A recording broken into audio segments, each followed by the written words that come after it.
before I start, maybe I just wanted to just a quick show of hands. How many of you are from basically business background out here? Who are from the business sector out here? Okay. And how many of you are hardcore technology guys here? Okay, good. So I think we have a fairly decent mix of both business and technology. So what I want to showcase today is two things. One is SAP HANA as a product. So I'm not sure how many of you have heard about SAP HANA. How many of you have heard of SAP HANA? Okay, okay, no problem. So basically just wanted to quickly introduce you to this product, and how many of you have heard of SAP even, just to get that also out of the line. SAP? Okay, most of you have already heard of SAP, good. So the reason I'm asking these questions is because many times I get this question from people, SAP, big data, HANA, what is this all about? So that's the reason I was asking this question.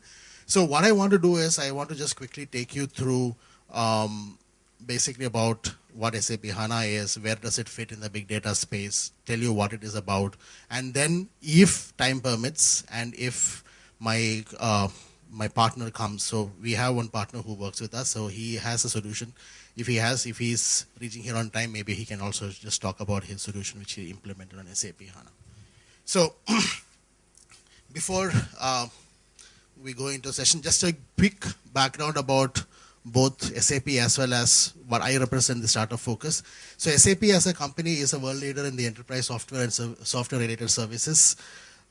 We have been more than 40 years old, 42 years history, 200,000 customers in 138 countries, and etc., etc., etc. So SAP HANA is a flagship product of SAP, which is solely aimed at the big data space. In fact, we'll talk a little bit more about that.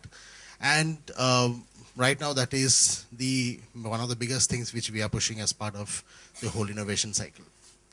The second part is the Startup Focus. So this is a team or a group within SAP where I belong to. So I'm responsible for startup engagement, where what we're doing is we are enabling basically our charter is to help startups and small companies be able to use the power of SAP HANA to solve big data problems and use it in a very effective analytical scenario. So this is what we do.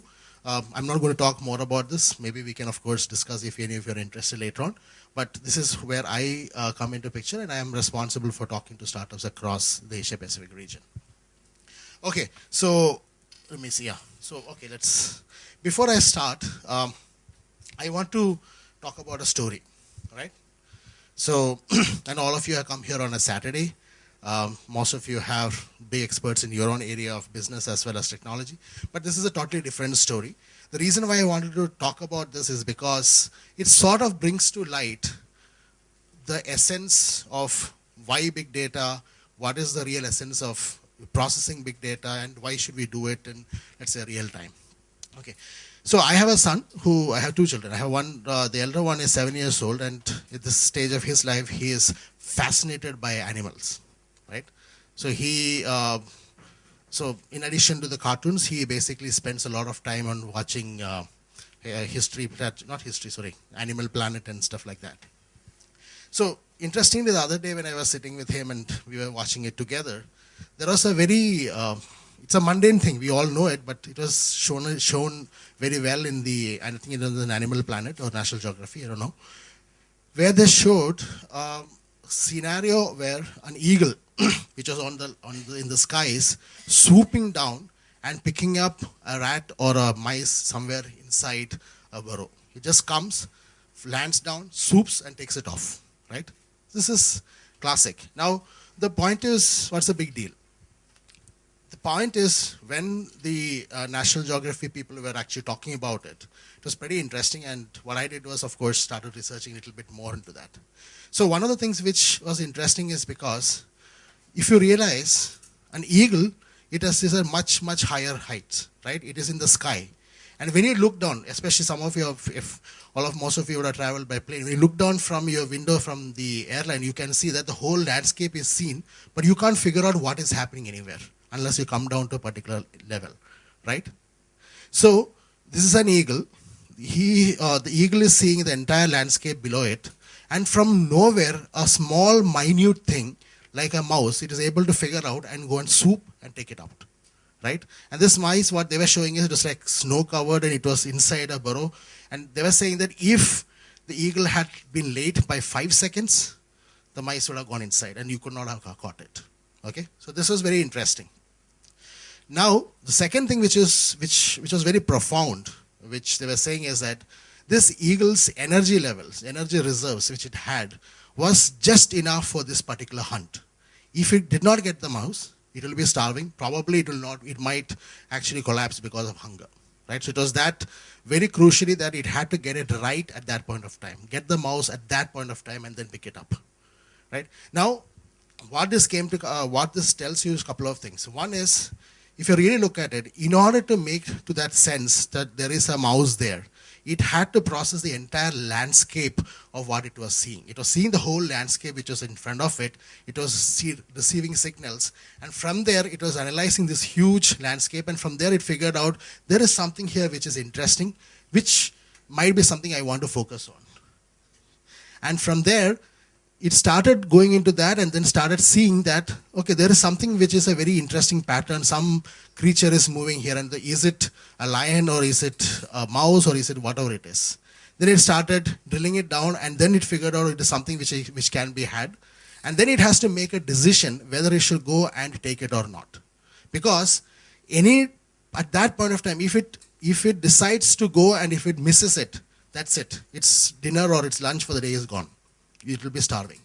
So if it had to come at the right time to pick it up and then pull out the prey and then get out from it. So if you really look at it, there's a huge amount, I mean, though we don't talk about it, but it's a huge amount of processing which is happening in the brain of an eagle. And at that point of time, at that second, it decides when to swoop down and pick it up, basically for actionable insights. So what I'm trying to say is that while we talk about big data in business, while we talk about real time in business, complex analysis in business, even in the natural world, these things are happening. Okay? So just wanted to bring you that sense of how it works. So the point what I was trying to do is that if you look at this as an animal, it is just a bird and it was flying and swooping it down. You could even extrapolate it to businesses. In business world, or if for companies and corporates, it's a similar situation. You have a lot of opportunities. You have to find which opportunity to go after. You need to figure out when to attack the opportunity and when to take the mileage out of the opportunity. If you miss it, you have wasted your resources. Maybe depending on the sort of corporate you are in, you might actually cease to exist because you missed the opportunity. And in some cases, you might also, if you get the opportunity, it could be a total difference between surviving for the next 5 years versus just dying tomorrow. So the essence of why big data is becoming so important is it is no longer about just doing business as usual. You should be able to figure out when to do what. When, at what point of time, at that split second, you have to make a decision that this has to be done or not. To do that, the most important thing, which even in the case of an eagle, is information, right? Is about how do I get a huge.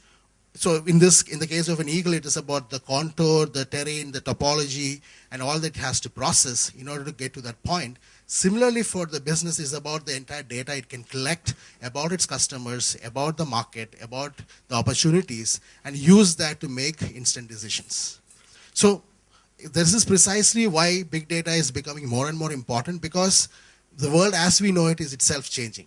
You all will know that. Earlier in the past, you can no longer treat customers as transactions. I do a transaction with a customer, I'm done. It is not the case, because customers today have a power to reflect back.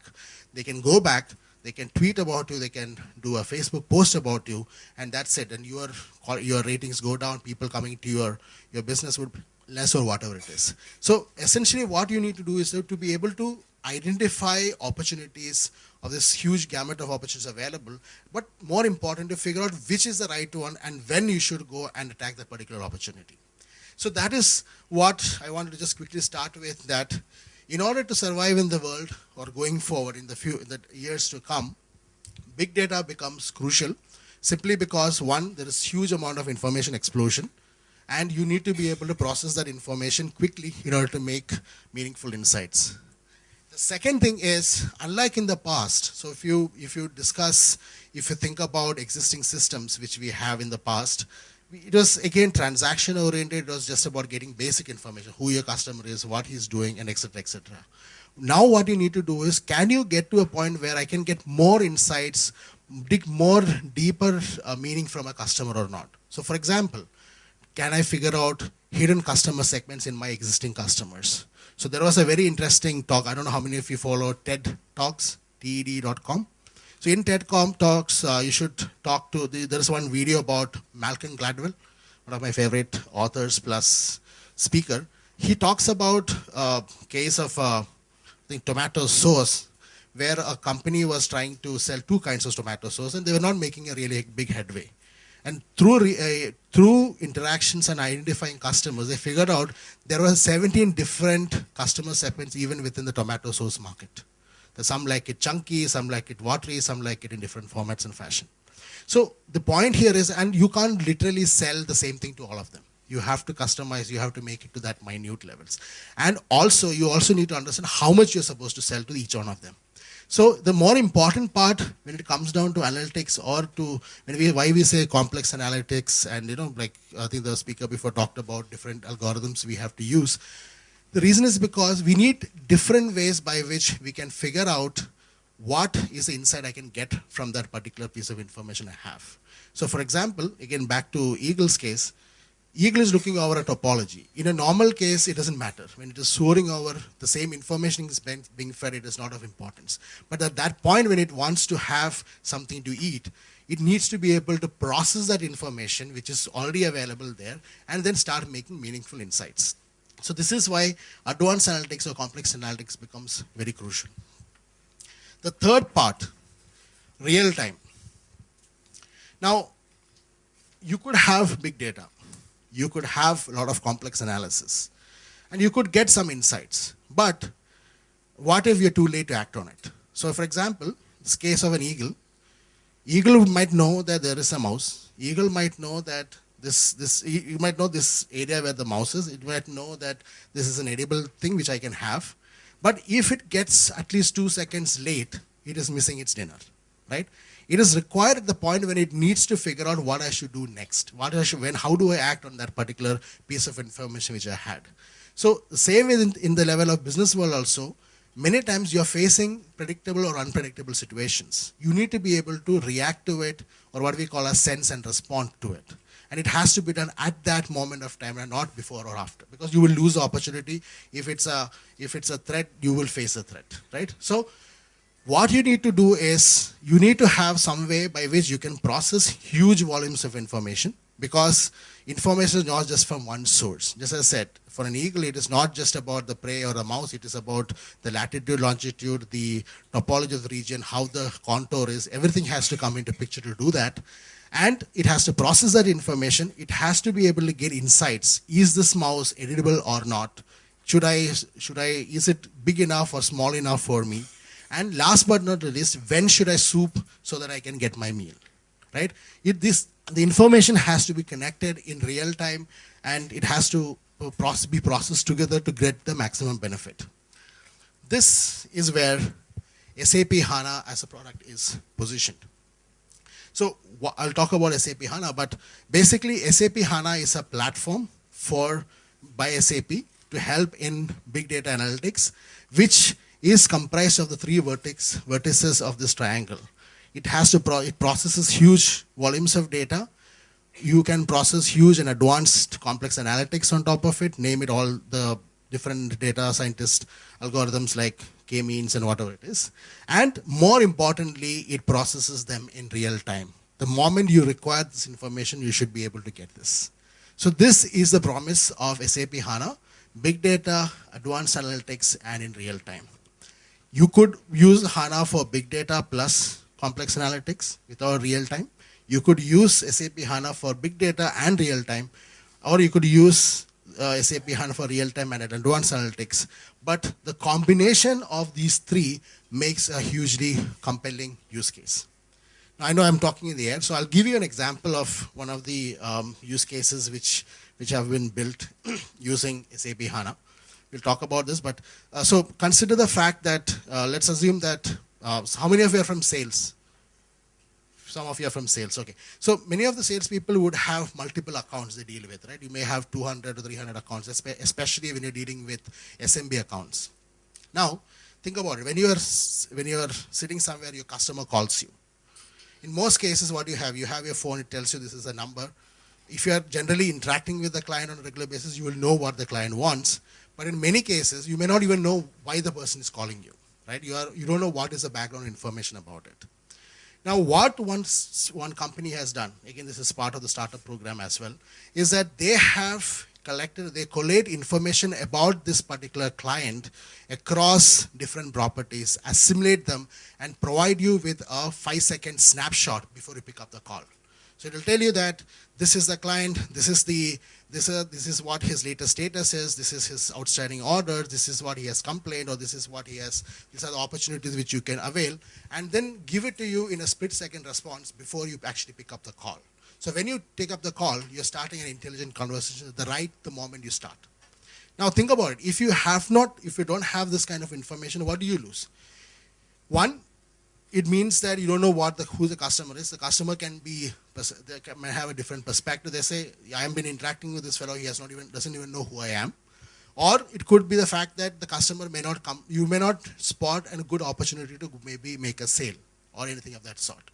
So this is an example of something where big data comes into picture, because I need to pull data about a customer from multiple channels, LinkedIn, Facebook, social media, CRM systems, or whatever it is. I need to be able to process that information into a meaningful fashion. And finally, I need to be able to provide this information just before the sales account executive picks up the call, right? So this is a classic case of where big data comes into picture, big data plus advanced analytics plus real time together in the same model. Now, what is SAP HANA? So SAP HANA is a real-time processing platform. What it does is the following. It's a native in-memory column store. We talked about columnar databases. So it is a native in-memory column store, which means the entire data which you process in SAP HANA is on the memory. It is not on your disk or your secondary storage. It's why it's called native columnar storage. Second is, of course, it's a platform which uses industry standards, which means you can use SAP HANA either with itself only or with other applications. So let's assume you have your own applications. You can directly connect with SAP HANA and pull data and work with it independently using any of these standard industry standards. The third, which is very interesting, is highly optimized engines. So SAP HANA comes with all the different predictive analytics engines. It comes with the text analytics engine. Recently, we launched a geospatial engine and others. The reason why we have done this is because the fundamental principle of SAP HANA is your data, one of the biggest challenges, reason why speed suffers in many cases, because data gets migrated between layers. What SAP HANA tries to do is to prevent that. Bring the data into one place and you just work on this data using multiple sources. So in SAP HANA, your data, whether it is structured or whether it is unstructured or whether it is any other sort, it all comes into the same place. And what you're doing is you are running all these different engines on top of that particular data, which means your data is not moving, there is no migration of data, everything is working on the same place, which is why we have advanced predictive analytics, text analytics libraries, and the others, so that you can do your advanced analytics, you can play around with the text, you can do location-based analytics, or different kinds of analytics you want to do, you can do using SAP HANA. And finally, more importantly, it also comes with its own web server and others, so that you can actually expose everything using the same tier. So you don't really need to have, let's say, a separate server in order to connect to SAP HANA in order to pull data and show it casing. The goal is basically simple. Everything has to reside in the same place so that it becomes much easier to showcase at the same place. So this is what is SAP HANA. It's a new paradigm for developing data-intensive applications. The last piece is HANA is a disruptive in-memory data management platform demonstrating a breakthrough in big data analytic performance. And the reason why we do that is because we try to minimize movement of data. We try to make sure that everything works on data in one place, right? So why is it that SAP HANA is, why we call it as SAP HANA is special? Two reasons. One is that what we're doing is we are making use of the innovations not just in the software industry. So we all talk about big data and the innovations in the software industry. We make full use of the innovations in the hardware industry as well. So the concept of multi-core processors, which can actually process a large number of data in parallel. 64-bit address space, which meaning that I can process more amount of information at the same time, and also the reducing cost of main memory. So in the past, when we used to have systems, we used to have 2 GB RAM, 3 GB RAM, now we're coming to 32 GB RAM, 64 GB RAM and stuff like that. So as the memory prices drop, you can actually process more and more information in the memory itself rather than coming out of it. Now, these are the innovations happening in the hardware technology space. What SAP has done with HANA is it uses these innovations and have redesigned the entire system to make full leverage of these trends which are emerging in the industry. So one of them is basically the row store and the column store. We'll not talk about it, but essentially for analytical purposes, a column store is supposed to be much, much performant as opposed to a row store. Traditional databases or structured databases are row stores. Second is, because it's a columnar database, compression comes as a part of it, which means that, let's say if you're using SAP HANA and you're trying to move a huge volume of data, I will give some example, let's say 10 terabytes of data, when you move into SAP HANA, system automatically compresses that 10 terabytes to, let's say, 1 terabyte or even less than that. It can automatically do because of columnar compressions, and because it is working with both multiple nodes, it's a parallel system, you can, and also because of the format in which the data is stored, you can actually scale out and partition the data across different nodes. And of course, last but not the least is there are no aggregate tables. What it means is that in the past, we needed to aggregate information before we use it. When it comes with SAP HANA, you don't have to do any aggregation. You can do the runtime exploration on the fly. So one of the interesting parts which is coming with SAP HANA is, in the past, we used to have this distinction between a transaction system and analytics system, right? We used to have 2 separate systems to do that. With SAP HANA, we have combined them into one, which means that you can literally explore to whatever level of granularity you want the data which you have. And you can make systems or make applications which can fully leverage both the transactions plus analytical capability in just one system. So this is nothing but what constitutes, I'm not going to go into detail, but what I wanted to basically say that sometimes you might get confused, is SAP HANA a database? What we would say is it is a database, but much more. It is a platform. The reason is because data can get stored. Even text, unstructured information gets stored as structured information in SAP HANA. So for example, Twitter feeds.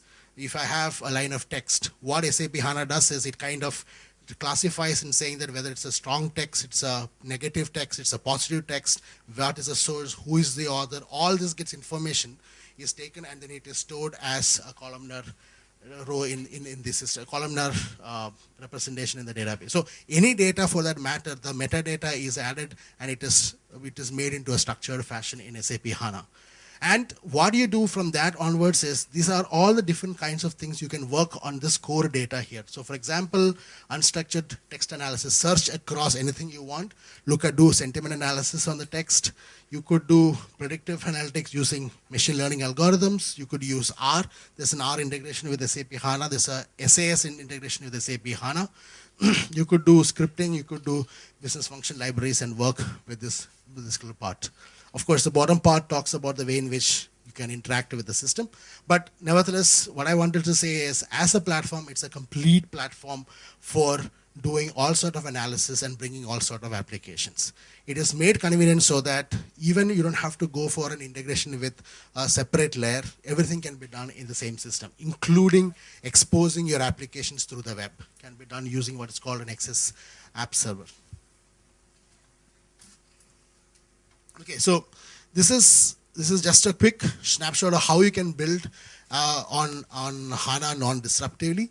So the point is, when you decide to work with a new platform, the biggest challenge obviously is that there are a lot of integration layers which you need to work with, right? So you need to work with one layer, then you have to integrate with the next layer. In SAP HANA, you don't have to do that. You can work at whichever layer you want. So for example, if you just want to process the data in one particular area, You can simply use SAP HANA only for that scenario, and rest of your applications remain untouched, which means your whole application runs as it is normally, but that one particular scenario where you need to process and provide information to your consumers or customers, you can use SAP HANA.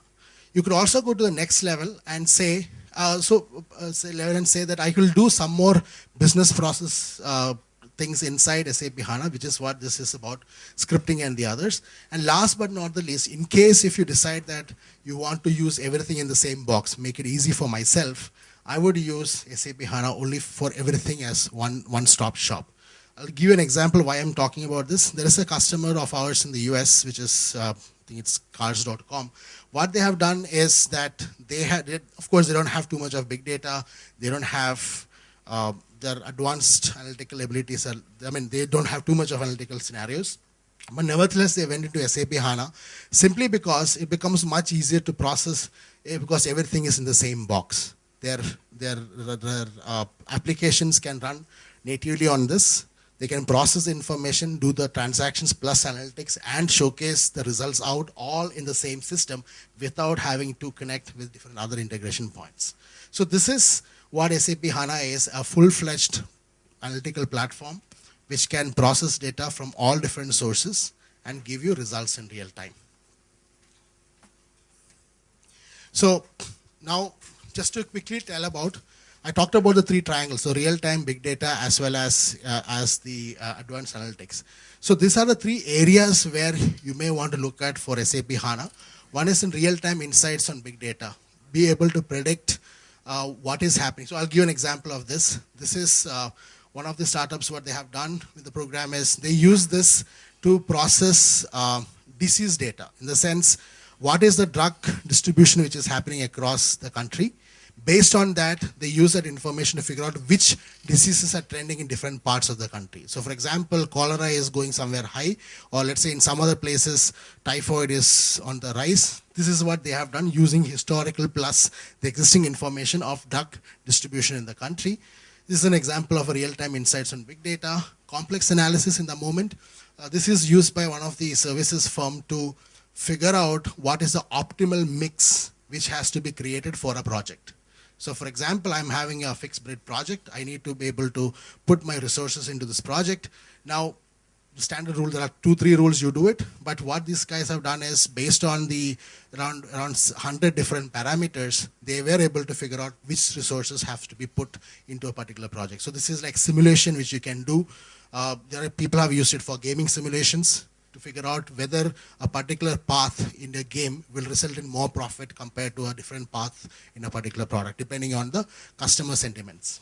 And the last is what I call as the sense and response scenario, wherein something happens and you quickly react to that situation and the system provides you information. So for example, like in traffic jams, there's a client of ours who have implemented this in Japan, where if the traffic jams occur, immediately the system reroutes the car so that they can avoid the traffic jam and move to a different location. So this is an example of something which you could do with the real-time and response. So which are the different areas in which SAP HANA has been used? For example, we have used SAP HANA in fraud detection, in threat assessments, in predictive maintenance. Now, I think Prashant is here, you talk about him using SAP HANA for attrition risk assessment, whether there is a chance that your high performers are leaving or not. And there are different other areas in which SAP HANA has been used. There is a full-fledged, if you go to the site saphana.com, there is a full list of different kinds of use cases people have either used or they have proposed to be used as part of SAP HANA. So some examples of companies who have built solutions on SAP HANA. One is, this is a company based out of UK.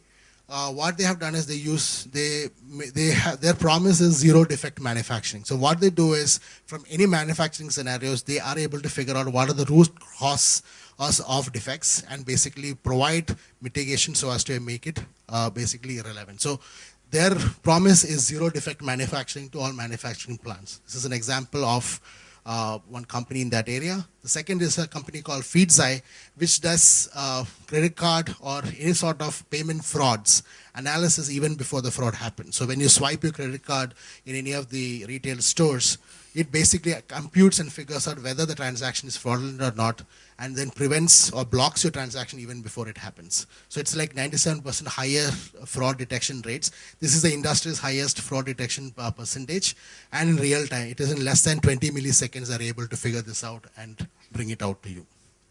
Okay. So in summary, HANA is a disruptive in-memory data management platform, demonstrating a breakthrough in big data analytical performance. It represents a new paradigm for developing data-intensive applications. And HANA is at the heart of SAP's vision and strategy. So every product of SAP, the ERP, the big ERP or CRM or all those, everything is getting migrated into SAP HANA as a part of our strategy. And this is the center of our strategy at this point of time. Any questions before any questions? And after that, what I would do is I would pass on to Prashant. So he has graciously come here to talk about his experiences implementing HANA. Yes. It's not, so SAP HANA originally when it came out as an appliance, but now the positioning is it's a real-time platform. It's a platform that's here. Any other questions?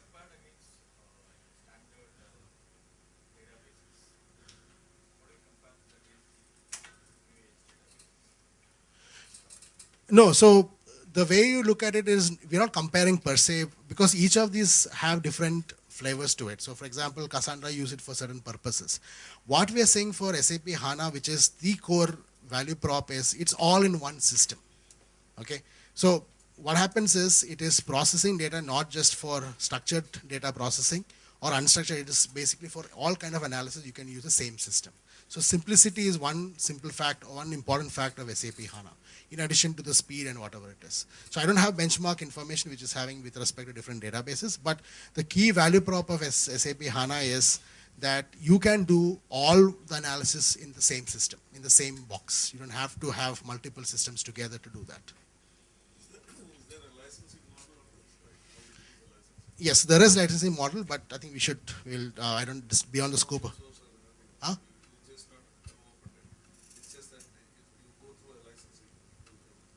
Yeah, so this is a proprietary software, so there is a license on top of it. It's not open sourced. One part of this is open source, which is called SAP UI5, which is our UI technology, which is an open sourced piece of it. But the core technology is proprietary. There is a licensing involved in that. HANA stands for High Performance Analytical Appliance. That was the original definition, but now it is no longer an appliance, it is a platform. So it can be deployed both on-premise as well as on the cloud. So you can use the same HANA system to deploy it directly to customers who are very sensitive about moving to cloud, versus you can also deploy it on the cloud. One of the places, one of our partners is AWS. I think they are already here. And also we have our own cloud offerings for that.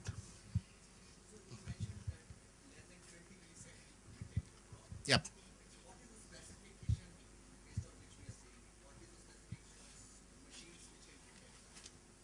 Specification of the machines. So that is a startup's. It is a startup solution. That you need to talk to the startup what configuration they wanted. So again, what's one thing? SAP HANA works on specific config. It is not the standard commodity hardware. It is a little different because more memory oriented, more faster processing of memory. It is. So we have some 17 or partners whom we have certified on this. Yes. So right now we certify for AWS. We are certified for we have with CloudShare, but that is usually for development purposes only. And we have our own cloud platforms as well, which we are in. No, not yet, but in the process.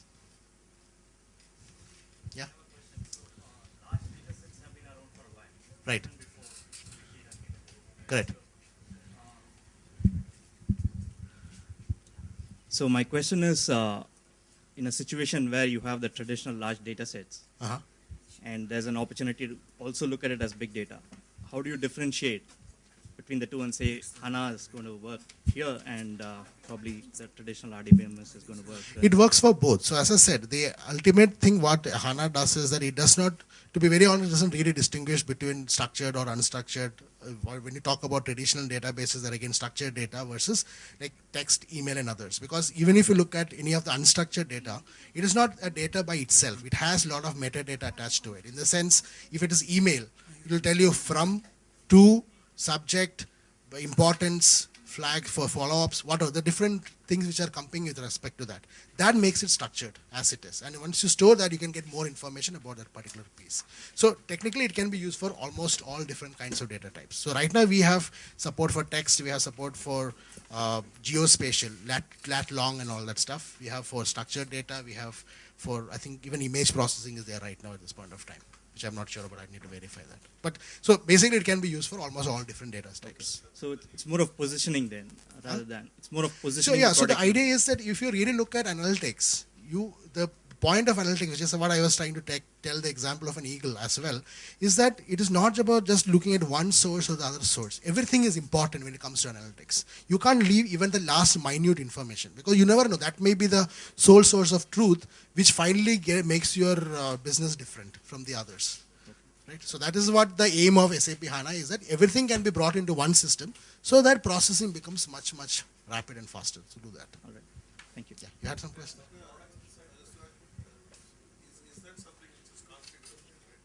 Yes. So you can figure out what you want to do with it. There are different parts. For example, text analysis is a separate piece, and predictive is a separate piece. You can get and add each of them as you want based on your requirements.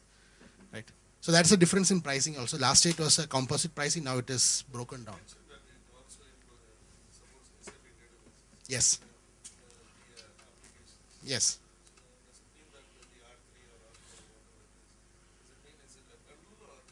No. So right now it is not a bundle. So we have a separate offering for SAP R3 and all that on top of SAP HANA, which is coming out, which is now being released as we speak. So that is separate. That'll be so. Maybe in the next, by this year or by next year, you will probably have a large percentage of that in. It is mobile enabled because the way it works is if you want to use it with a mobile, you can expose everything as OData or REST services and consume it in a mobile. We also have our own Sybase platform, which basically helps in managing mobile devices. That also you can use as part of the same thing. You can do that. You had one question? Yeah. Okay, fine. So, yeah.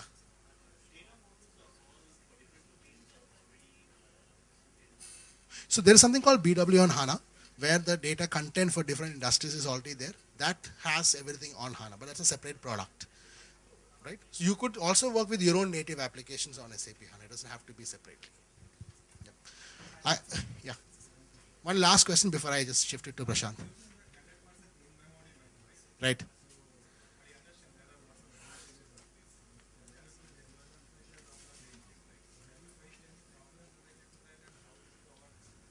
See, the point with columnar databases or in-memory databases, they are useful for very specific kinds of information scenarios. So, for example, if your data is we call it as master and transaction data, right? If your data is primarily master data, an in-memory column store has limitations because you still have to read through the whole record set. But when you're doing analytics, there are a lot of, we can go, that's a detailed topic, but there are a lot of advantage comes from an analytical scenario, which is the reason why we are saying it is positioned for analytics. And we're not really talking, yes, it can use transactions, it is faster, but maybe it is not as fast as the most optimized transaction system. Because it is not optimized more for it is more optimized for analytics. Right? That's the reason for it. Yeah, so what I'll do is I will quickly. I have a last. Very simple last one. Yeah.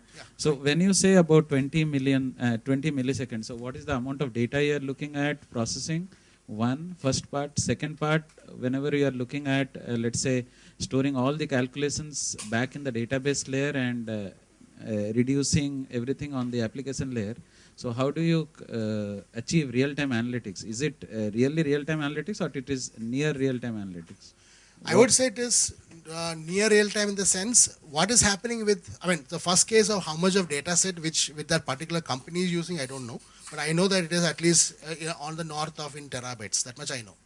But the second point in terms of the analytical piece is that you're not differentiating between layers here, right? Everything is processed in the same place, which means that the only bottleneck which comes as far as speed is concerned is the pipe. If you, let's say if you're doing it on a cloud instance, there is a pipe delay which can always happen. That is definitely there, which I will not deny. So we will not say it is real time because that pipe definition is there. Secondly, if you're pulling data from sources, again there is a pipe dependency, in the sense internet connection dependency from your source to your destination. So those are the bottlenecks. But from the processing point of view, it processes generally at breakneck speed and then throws out the information to you.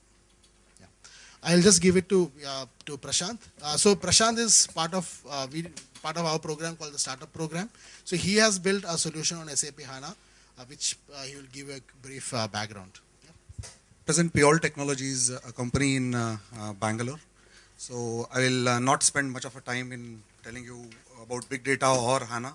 I'll quickly move on to two of the tools/solutions that our company has built. One which highlights the real-time capability, and I believe when it comes to big data, I think these words have been there, or these technologies have been there in the past. The only difference in big data is when you talk about analytics and combine it with different sources, as I said, may it be your smartphones, may it be different video devices, may it be emails, may it be your social media, it just becomes big data. And can you make sensible decisions out of those? That's what big data is, if I have to tell in very one small sentence. So now what I'll do is I will quickly run you through those two tools. One, as I said, something which highlights the real-time use case of big data, and the second one may not be a real big data real-time scenario, but something which you saw in Suraj's slides about predictive analytics, right? So how we can leverage predictive analytics in real time. So I'll quickly run you through both the tools. So before you look at the screen, I'll just quickly tell you the background of this solution, what it does. Probably, Suraj was giving an instance of tomato ketchup, right? Let me put it into a real-time scenario like for any FMCG. I think there was one of the news where HUL put it on news media saying that they have reduced 2% tomato content reduced in their ketchup, right? So what was the social media talking about this, right? First of all, is this company engaged in social media? We'll have to know, that's a different story. But if let's assume they're engaged, then if a company wants to track its brand on social media, right? May it be, let's say, based on their geographies or for any specific products, and see live tracking of their brands, because these companies keep launching new products in certain geographies. They do acquisitions, mergers, any news that came about the organization. What was the impact of it on its brand, overall brand on the social media? This is where this tool comes in handy. So what we do here basically is, let's say if this is a company X, so currently we are showing you a demonstration of tweets, but it can be integrated to any other social media. So how many number of tweets, its retweets, and the reach and influence. What's important is what is its overall score as on date as a brand. This is what we track here. Then what are the, as Suraj was saying, how many negative tweets have come in, how many positive tweets, and what are the neutral tweets. Then we do a sentimental analysis. I'll just drill it down. Here you can drill it down geography wise, right? So what it gives you is, if there is any negative sentiments being talked about your brand or about the company on the Twitter, right? Your marketing team can do a targeted campaign. So in this tool and solution, we give you campaign module, so that, as you understand, when you say marketing, you can't just, do marketing worldwide, right? So wherever there is a negative sentiments that you see, you can just go and your marketing team can start doing a targeted marketing campaign. And to take it even forward, what we also do is, we also help to identify prospects out of that, right? So I'll just quickly drill it down. Since this is connected to the projector, the view may not be that good. Yeah. This is all what you should, this is something which will be like a dashboard. So we can give some synopsis, which are the brands which are having most negative tweets, and so on and so forth. So in one browser or in one page itself, and within we are still building an app for it. You can track the brand of the organization, track the sentiments about when a new product gets launched, track the brand when, for example, any recent acquisitions or mergers happen. And yes, the bottom line is, if at all that company is involved in engaging the customers on social media, that if is always there. Yeah. So this is the first tool, and since I don't have much of a time, I will quickly run you through the second one.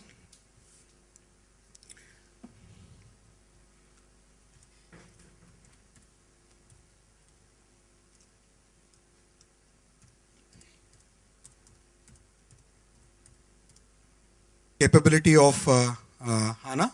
And what we basically do in this, what this solution does is, it predicts attrition risks in IT and BPO companies, right? So you as everyone would know, I mean, you always have your historical enterprise data available with you. So you can always look at what's happened in the past.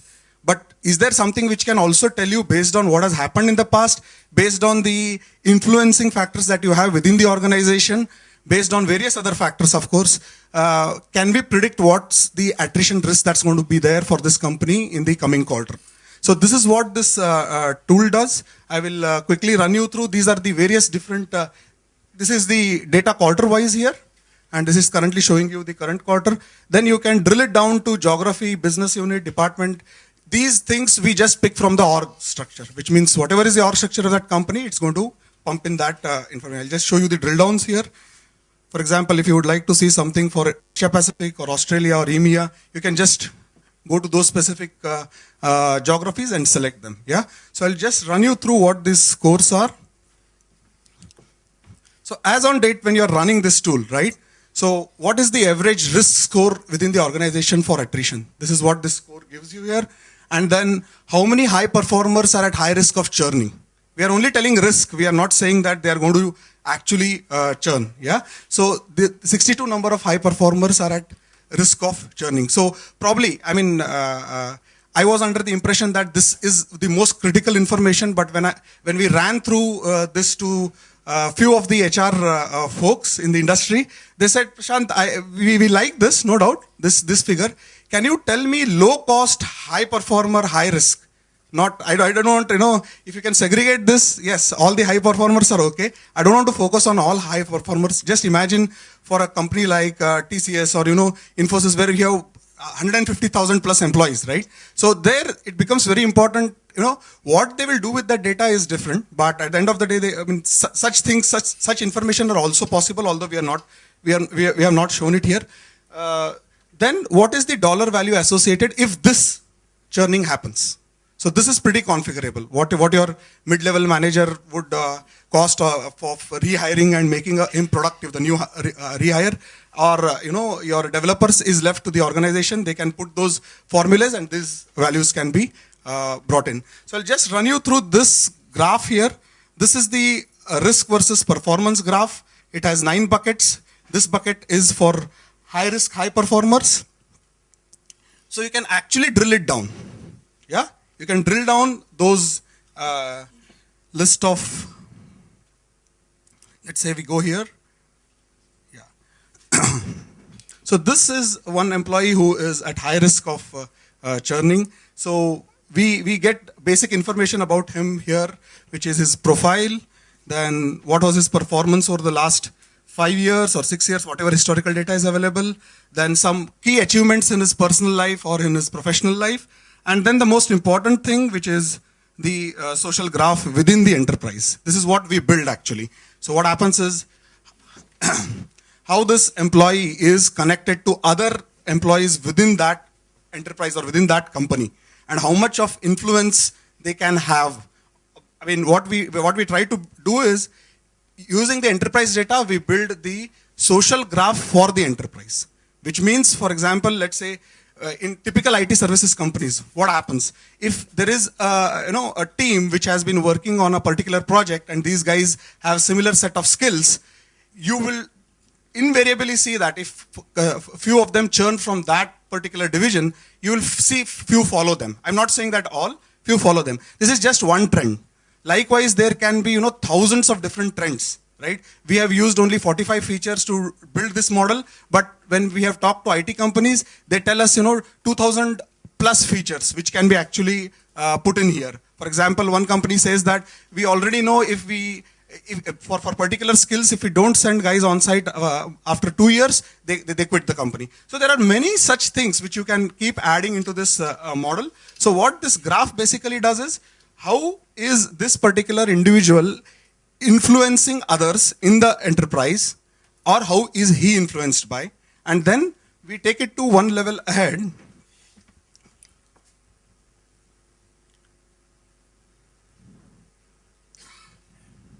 So these color codes just signify the risk level. You can see the risk level here. So what we do is, if this is an employee, yeah, you'll have to excuse me for the navigation that we have here because of the projector. So if we delete this particular person, what if this particular person quits the organization? What is the overall impact? How many of them are under risk of churning because of the first influencing factor? I mean, we don't go to the multiple levels of influence. We only drill it down to the first level of influence. Yeah. So this is here you can also see here the tag cloud, which tells you the reasons of attrition, right? I mean, reasons of this prediction, job profile or underpaid or overworked. These are different. I mean, these are only few of the reasons which we have put here, but there can be endless reasons. And then I mean, this is the last part of it. It is just the quarter-wise prediction that has been done. Here it is the count, here you have percentage, and there the dollar value. Yeah. So in this tool, although it is not a real-time requirement of any organization to look at this, what we have done is we have tried to highlight the predictive analytical capability of, I mean, it can be any product. Here we have used HANA. Yeah. Okay, thanks.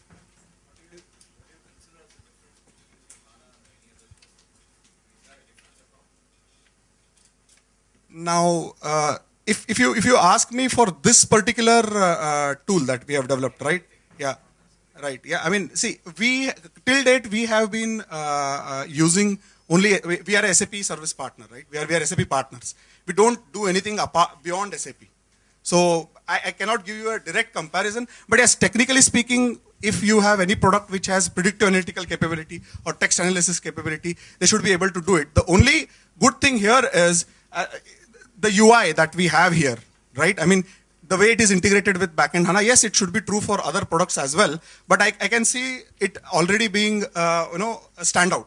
I mean, that's one feature, but I can't compare it with other products because, as I said, other products will definitely have predictive analytical capabilities. You can always leverage them.